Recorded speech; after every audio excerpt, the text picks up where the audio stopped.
Congratulations, you are promoted. Party. या sure, thank you. लेकिन salary के साथ साथ बीपी और शुगर भी हाई हो गया। ऐसा क्यों कहा उसने? मोर वर्कलोड, मोर स्ट्रेस, मोर सेडेंट्री लाइफस्टाइल। ये तो आजकल की कॉमन सी बात हो गई है। Even students are facing the same problem.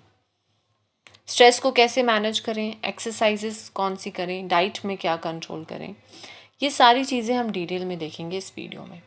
Salary तो बढ़ेगी but with no increase in BP and sugar anymore. आज का टॉपिक तो आप समझ ही गए होंगे कि डायबिटीज़ को कैसे कंट्रोल किया जाए, but with full research analysis and last में मैं आपको रिपोर्ट्स भी दिखाऊंगी जिससे आप ये समझ पाएँ कि डायबिटीज़ और शुगर को हराना बहुत मुश्किल नहीं। इस इन्फॉर्मेशन को सब तक पहुंचाना सिर्फ मेरा दायित्व नहीं है, आपका भी है। हो सकता है आपको शुगर या डायबिटीज़ ना हो, पर हो सकता है आपके जानने वाले को या आपकी फैमिली मेम्बर किसी को हो, तो आपके द्वारा उनको मदद मिल सकती है। इसीलिए वीडियो में अंत तक बने रहिए। आइए जान लेते हैं कि डायबिटीज़ किसको कहते हैं। आपके ब्लड में एक नॉर्मल शुगर का लेवल होना चाहिए। अगर वो शुगर के लेवल से थोड़ा सा भी शुगर बढ़ जाता है तो वो उसको हम डायबिटीज़ का नाम दे देते हैं। बेसिकली डायबिटीज़ में दो चीज़ों का मेन रोल होता है। एक होता है इंसुलिन, दूसरा होता है glucose, that is sugar. Insulin एक ऐसा केमिकल और हार्मोन है जो ग्लूकोज को उसके सही दिशा में यानी सही जगह पे पहुंचाने में हेल्प करता है। सपोज कीजिए आपने काफ़ी एक्सरसाइज की, आपके मसल्स को एनर्जी की रिक्वायरमेंट है और एनर्जी के लिए ग्लूकोज चाहिए, तो इंसुलिन उसको मसल सेल्स के पास पहुंचाने में मदद करता है। अगर इन दोनों का रिलेशनशिप किसी की वजह से हैम्पर होता है तो वो आप डायबिटीज़ कॉज कर सकता है। डायबिटीज़ बेसिकली दो टाइप में डिवाइडेड है। पहला टाइप है टाइप 1 डायबिटीज़, जिसमें आपका जो हार्मोन है इंसुलिन वही बॉडी नहीं बना पाती और इसकी वजह से ग्लूकोज अपनी सही जगह पे नहीं पहुंच पाता, जिसकी वजह से ब्लड में ग्लूकोज का लेवल बढ़ा हुआ रहता है। इसका कारण कोई जीन डिफेक्ट हो सकता है जो बाई बर्थ हो। इसको क्योर करना थोड़ा मुश्किल होता है लेकिन इम्पॉसिबल नहीं है। सेकेंड टाइप की बात की जाए दैट इज टाइप 2 डायबिटीज़। 80% जनता इसी से अफेक्टेड है। इंडिया में तो 7 करोड़ 70 लाख लोग इससे अफेक्टेड हैं। बेसिकली इसमें इंसुलिन तो बनता है लेकिन इंसुलिन अपना काम प्रॉपरली नहीं कर पाता, क्योंकि इसमें जो सेल्स होती हैं बॉडी में वो इंसुलिन को रिस्पॉन्स ही नहीं करती। इंसुलिन जाके दरवाज़ा खटखटाता है सेल्स का, लेकिन सेल्स अपना दरवाज़ा नहीं खोलती, यानी वो रिस्पॉन्स नहीं करती हैं। इसी को कहते हैं इंसुलिन रेजिस्टिविटी, जिसकी वजह से भी ग्लूकोज जो है वो सेल्स अपटेक नहीं करती और ग्लूकोज का लेवल ब्लड में बढ़ा हुआ रहता है और ये टाइप 2 डायबिटीज़ कॉज करता है। अब इन टाइप 2 डायबिटीज़ के कॉजेज़ क्या हो सकते हैं या इंसुलिन रेजिस्टिविटी के क्या कॉजेज़ हो सकते हैं, ये देखते हैं हम। सबसे पहला तो होता है एज। एज के साथ आपका मेटाबॉलिज्म स्लो होने लगता है, जिसकी वजह से भी इंसुलिन रेजिस्टिविटी हो सकती है। सेकेंड, फैटी लिवर डिजीज़ हो जाता है। समटाइम्स आप हाई कोलेस्ट्रॉल फूड या अल्कोहलिक होते हैं तो उसकी वजह से फैटी लिवर डिजीज़ होता है, तो ग्लूकोज का आप स्टोरेज नहीं हो पाता है properly. Third, sedentary lifestyle follow करते हैं, ज़्यादा फिजिकल मूवमेंट नहीं करते। फोर्थ, ओवर ईटिंग कर लेते हैं, आपको जितना खाना चाहिए, जितनी भूख होती है उससे ज़्यादा खा लेते हैं। फोर्थ, ओबीज होते हैं, आपका बीएमआई जितना होना चाहिए उससे ज़्यादा आपका होता है, तो उस केस में भी आपको टाइप 2 डायबिटीज़ हो सकती है। और लास्ट जो है दैट इज स्ट्रेस। स्ट्रेस से भी ग्लूकोज का लेवल जो है ब्लड के अंदर बढ़ा हुआ रहता है, तो ये भी टाइप 2 डायबिटीज़ कॉज कर सकता है। डायबिटीज़ मेनली सारे ऑर्गन्स को अफेक्ट करता है, बट सबसे ज़्यादा और जल्दी इफेक्ट ये हार्ट को करता है। तो आपने देखा कि किस तरीके से डायबिटीज़ एक ऑर्गन्स को इफेक्ट कर सकता है, तो इसको कंट्रोल करना कितना ज़रूरी है ये हम समझ। अब इसे कंट्रोल कैसे किया जाए? सभी कहते हैं लाइफस्टाइल चेंज करो, बट पर्टिकुलरली लाइफस्टाइल में क्या चेंज करें? इसे मैंने दो ग्रुप्स में डिवाइड कर दिया है। पहला ग्रुप है below 50 age and second group is above 50 age. Below 50 age वाले ज़्यादा से ज़्यादा फिजिकल एक्टिविटी में इन्वॉल्व हो सकते हैं, लाइक साइकिलिंग, रनिंग, स्विमिंग, दिन में 1 से 2 घंटा अपने लिए ज़रूर निकालें जिसमें आप ज़्यादा से ज़्यादा फिज़िकल एक्टिविटी कर सकें।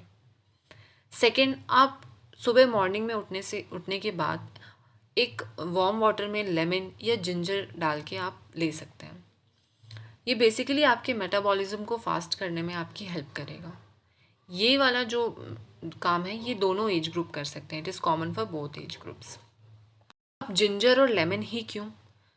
जिंजर पे जो रिसर्च हुई है कि जिंजर टाइप 2 डायबिटीज़ को कंट्रोल करने में हेल्प करता है, वो रिसर्च पेपर्स मैं आपको लास्ट में शो करूँगी। नेक्स्ट, आप कोई भी चीज़ पोर्शंस में खा सकते हैं। एक ही बार ओवर ईटिंग करने से बेटर है कि आप उसको पोर्शंस में डिवाइड कर दीजिए और पूरे दिन में थोड़ा थोड़ा खाइए। आपको जितनी भूख है उससे कम खाइए। Eat less than your hunger.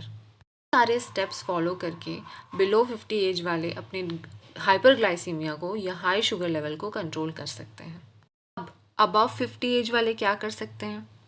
Above 50 age वाले लोगों में काफ़ी प्रॉब्लम्स होती है, लाइक जॉइंट पेन होता है, वो ज़्यादा वॉक नहीं कर सकते। तो बेसिकली वो क्या कर सकते हैं, दिन में एक बार वॉक करिए, रात में सोने से पहले वॉक करिए। डिनर आप 6 बजे से पहले कर लीजिए और उसके बाद ट्राई कीजिए वॉकिंग करिए आधे आधे घंटे या 1 घंटे, उसके बाद आप सोने जाइए। उससे नींद भी अच्छी आती है और ब्लड शुगर भी कंट्रोल रहता है। कभी कभार आप डिनर काफ़ी लाइट ले सकते हैं, जैसे मिल्क हो गया, कर्ड हो गया, रायता हो गया या सिर्फ सैलड हो गया। ये सब आप डिनर में ले सकते हैं सो दैट आपका शुगर लेवल कंट्रोल रहे। इसको मैनेज करने के लिए आप ज़्यादा से ज़्यादा ध्यान कर सकते हैं, मेडिटेशन कर सकते हैं, क्योंकि उसमें ज़्यादा कोई एक्टिविटी नहीं करना है, एक जगह बैठना है और आपको अपनी सांसों पे ध्यान देना है। तो आप मेडिटेशन कर सकते हैं, इस तरीके की चीज़ें कर सकते हैं जिससे आपका स्ट्रेस मैनेज हो। सेकेंड थिंग, आप ग्रुप बना करके लाफिंग एक्सरसाइज कर सकते हैं, इससे भी आपका स्ट्रेस मैनेज हो सकता है। सारे इजी स्टेप्स आप फॉलो करके डायबिटीज़ को कंट्रोल कर सकते हैं। देख सकते हैं रिसर्च पेपर का टॉपिक क्या है। एंड इसमें क्या हुआ था कि 103 लोगों पर ये रिसर्च हुई जिसमें उनको 90 डेज तक 1.2 ग्राम्स ऑफ जिंजर दिया गया। लोगों की एज थी वो 20 से 80 साल के बीच के लोग थे जिनको टाइप 2 डायबिटीज़ था। अब आप कंक्लूजन देख सकते हैं कि कंक्लूजन में लिखा हुआ है साफ साफ कि daily consumption of 1.2 gram of ginger for 90 days decrease the value of fasting blood sugar, density lipoprotein जिसको हम बैड कोलेस्ट्रॉल भी कहते हैं। ये सारी चीज़ें कम देखी गई टाइप 2 डायबिटीज़ पेशेंट्स के अंदर। Second is the review article जिसका टॉपिक आप देख सकते हैं, ginger a future outlook on it's potential in prevention and treatment of diabetes and pre diabetic states. मतलब इसके अंदर जो पोटेंशियल है कि वो डायबिटीज़ को भी ट्रीट कर सकता है, प्री डायबिटिक स्टेट को भी प्रिवेंट कर सकता है। फर्स्ट पैराग्राफ में आप क्लियरली देख सकते हैं कि डायबिटीज़ को एज पैंडमिक बताया गया है कि किस तरीके से वो पैंडमिक प्रोपोर्शन में लोगों के अंदर फैल रहा है। नाउ हम कंक्लूजन देख लेते हैं। कंक्लूजन के अंदर आप देख सकते हैं कि हाईलाइटेड है कि कैसे बहुत सारे क्लिनिकल ट्रायल्स के बाद पॉजिटिव इफ़ेक्ट्स देखे गए लिपिड और ब्लड ग्लूकोज कंट्रोल पर इन टाइप 2 डायबिटिक पेशेंट्स। ठीक है, और ये जो है पिक्चर वो मैंने इसलिए लगाई है, ये इसी रिसर्च पेपर की पिक्चर है जिसमें ये दिखाया गया है कि जिंजर को लेने से आपका बॉडी वेट कम होता है, लिवर ट्राइग्लिसराइड्स कम होते हैं, लिवर के टोटल कोलेस्ट्रॉल कम होते हैं। ठीक है, एलडीएल कोलेस्ट्रॉल रिसेप्टर्स कम होते हैं, ब्लड ग्लूकोज कम होता है। तो ये जो सारी चीज़ें जो ब्लड में जो ब्लड के लिए हार्मफुल है, हमारे लिए हार्मफुल है, ये सारी चीज़ें रिड्यूस होती हैं जिंजर के लेने से। अब बारी है रिपोर्ट्स की। आप देख सकते हैं एक लेडी थी, उन्होंने मेरे साथ अपनी रिपोर्ट्स शेयर की। उन्होंने 1 महीने के अंदर अपने ब्लड शुगर को कैसे कंट्रोल किया, उन्होंने वो भी बताया मुझे। इसी स्टेप्स को फॉलो करके वो ऐसा कर पाएँ। और आप देख सकते हैं उनके प्रीवियस रिपोर्ट्स में हाईलाइटेड है ब्लड शुगर कितना रहना चाहिए फास्टिंग में। Normal level should be less than 120 mg पर डेसीलीटर, और अगर आप खाने के बाद लेते हैं अपना ब्लड शुगर टेस्ट तो 140 mg पर डेसीलीटर के से कम रहना चाहिए। बट उनकी वैल्यूज़ ज़्यादा आ रही हैं, आप देख सकते हैं चारों टेस्ट में। ना उन्होंने 1 मंथ के बाद उन्होंने जब टेस्ट किया अपने घर पे ही ग्लूकोमीटर्स थे, उसके भी रिजल्ट्स उन्होंने शो किए। ब्रेकफास्ट से पहले, after 2 hours of breakfast, then lunch से पहले after 2 hours of lunch, then dinner से पहले and after 2 hours of dinner. तो ये सारी रिपोर्ट्स शो करते हैं कि कैसे उन्होंने ब्लड शुगर को ये इजी स्टेप्स फॉलो करके कंट्रोल कर लिया। नाउ लास्ट में एंड में मैं आपको ये टिप देना चाहती हूँ कि हर जब आप मील लेते हैं उसके जस्ट बाद आप ट्राई कीजिए कि कोई ना कोई वॉकिंग मूवमेंट वगैरह कीजिए। अवॉइड कीजिए बैठना, रेस्ट करना, ये सारी चीज़ें। तो इससे क्या होगा कि आपकी ग्लूकोज को रास्ता मिलेगा, उसको सेल्स के पास जाने का एक मूवमेंट का, मोबिलाइजेशन का वे मिलेगा।